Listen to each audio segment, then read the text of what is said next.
Құрметті қонақтар мен жасұландықтар, Данмарка заттарға екінші өмір сыйлы атты акциямызға қош келдіңіздер. Біздің жас ұлан ұйымының 7 бағытының бірі экоәлем бағыты өткізгелі отырған. Данмарка заттарға екінші өмір сыйлы акциямыздың басты мақсаты табиғатты таза ұстап, оқушыларды ынтымақтастыққа баулу. Үлкенге құрмет кішіден, достар мұны білгейсің, сыйлаған құрмет ісіңмен өзгеге тәлім бергейсің.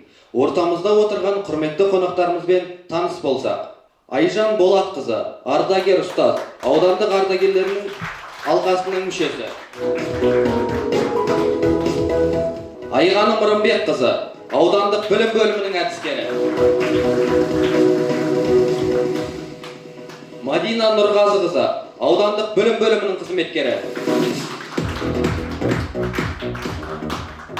Нұрымхан Төлеуұлы, Қазақстан журналистер одағының мүшесі.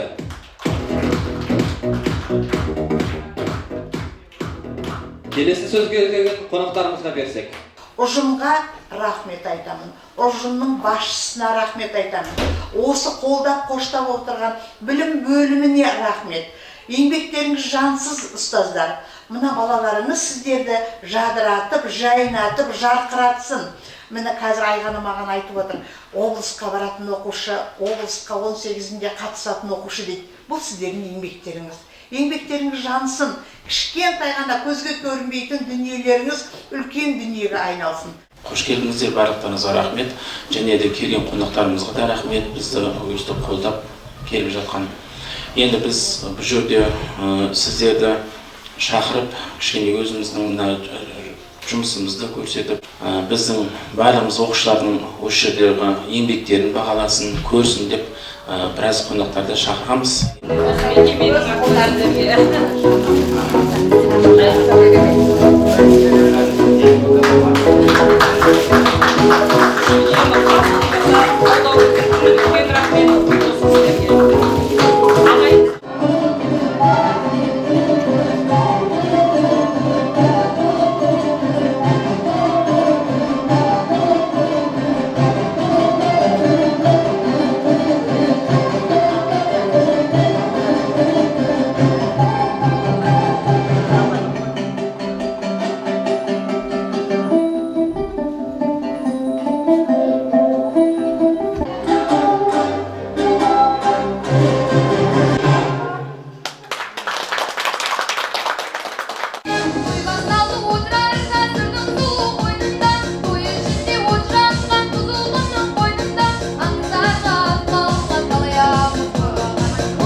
Демеймен, үйіп өтем, жақсы адамдар бар екен деп сүйіп өтем, жамандарды іздемең, өз ақтаба жақсылар табу қиын екен деп барша жақсы адамдардың құрметіне.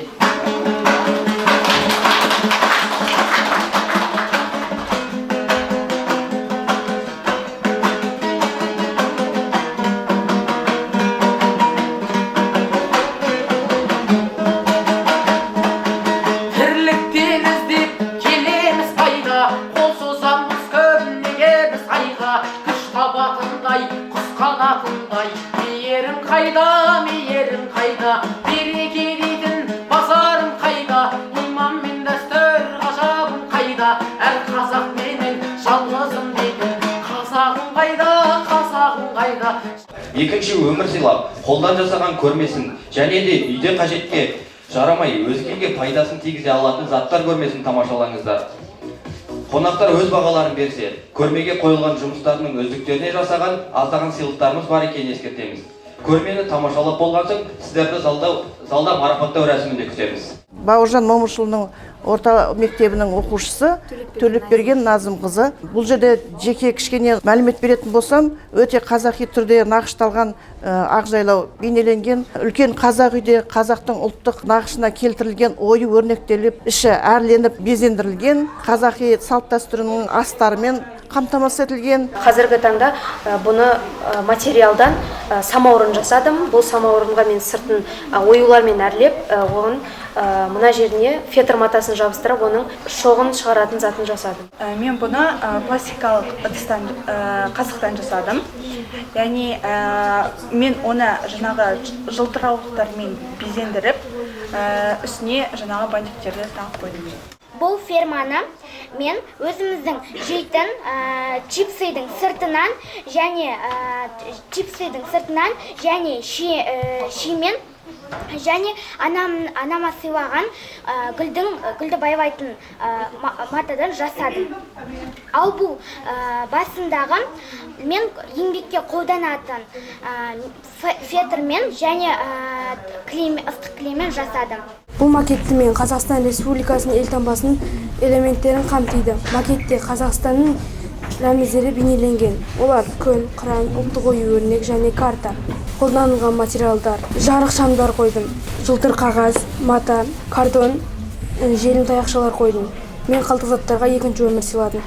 Менің бүгінгі өнер туындым бұл құс ұясы. Мен бұны жарамсыз заттардан оларға екінші өмір сыйлап жасадым.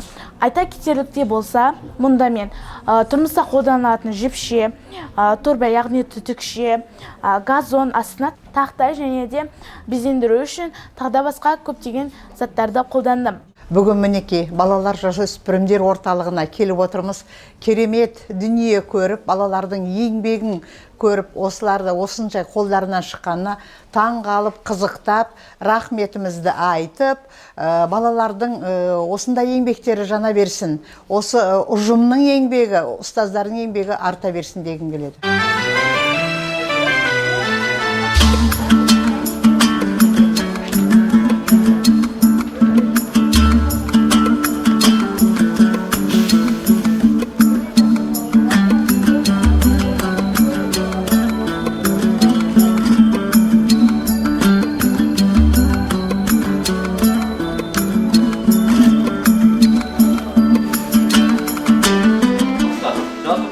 Табиғат саялауға, жасаулықтар арасында ынтымақтастықты қалыптастыру мақсатында өткізілген Дармарка заттарға екінші өмір сыйлау атты аудандық акциясына белсене қатысқаны үшін Құртбай Гүлмира алғыс білдіремін. Дәл осындай мәтінде Жанысбек Зереге алғыс білдіремін.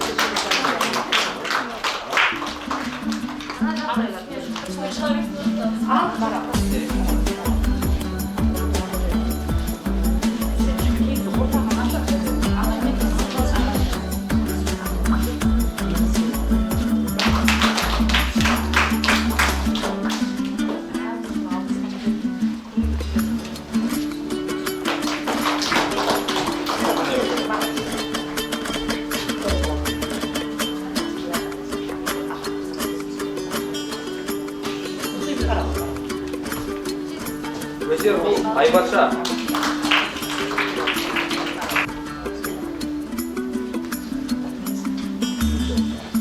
Тілеужан Қарлыға.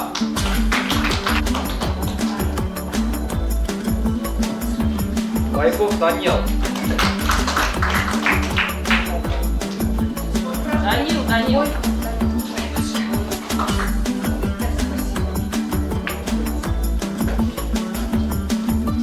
Ержан Жанерке.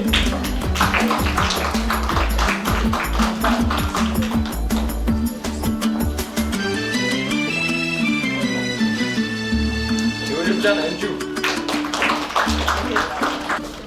Рабыдова Фарида.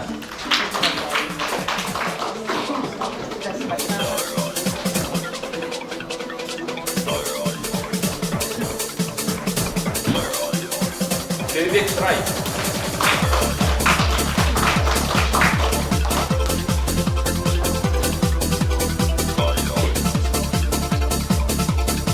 Әлімжан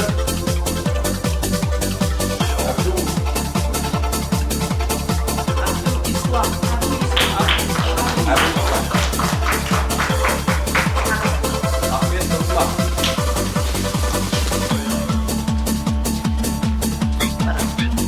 Нұрболұлы Мағжан.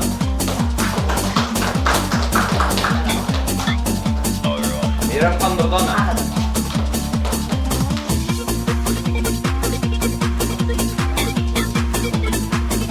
Бейте Даяру.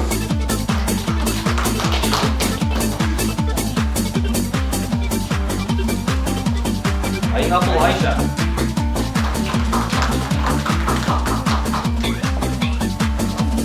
Жұмағұл Арай.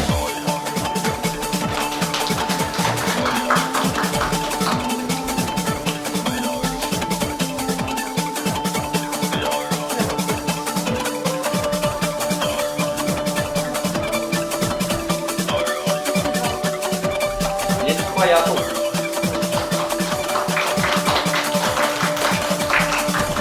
Ораз Іңкәр.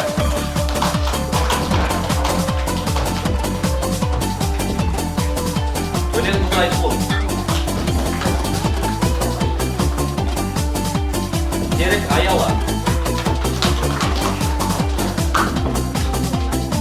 Қалқан Жантая.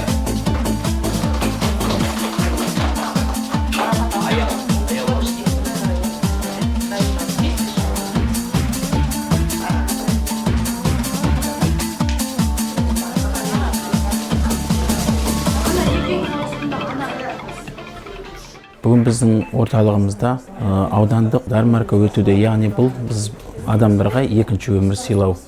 Осының аясында оқушылардың өзіне деген жұмыстары, мақсаты, өзінің арман ойлары, қиялдарын, осы ойларын жеткізу арқылы біз үлкен біраз жұмыстар жасадық. Ендігі алдағы кезде бұл жұмыстар біз тағы да кеңейте түссек па деген ойдамыз. Яғни бұл жерде балалардың негізгі мақсаты олардың ой өрісін одан да кеңейте түсіп, керек емес заттарды, яғни қалдық заттар өте көп қой қазіргі бізде.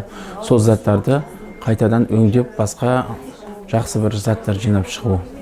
Сол себепті біз осындай үлкен ярмарка ұйымдасып отырмыз. Осы Шу ауданында барлық мектептерде филиалдарымыз бар, яғни басқа ауылдарда да бар. Осы ауылдардан, мектептерден жиналған оқушылардың жұмыстары. Бұл жерде біз тек қана балалар жасөспірім орталығындағы ғана емес, барлық мектепті қамтып отырық филиалының. Сол филиалдың оқушыларының жұмыстары бар. Яғни бұл жерде біз сол оқушылардың жұмыстарын көрсетіп, яғни солардың өздерінің ойларын, армандарын осы жерге біз әкеп көрсетіп, соларды толықтай өздерінің негізгі жұмыстарын қарап отырмыз. Яғни бұл жерде балалар барлығы филиалдардан келген оқушылар өздерінің жұмыстарын көрсетіп отыр.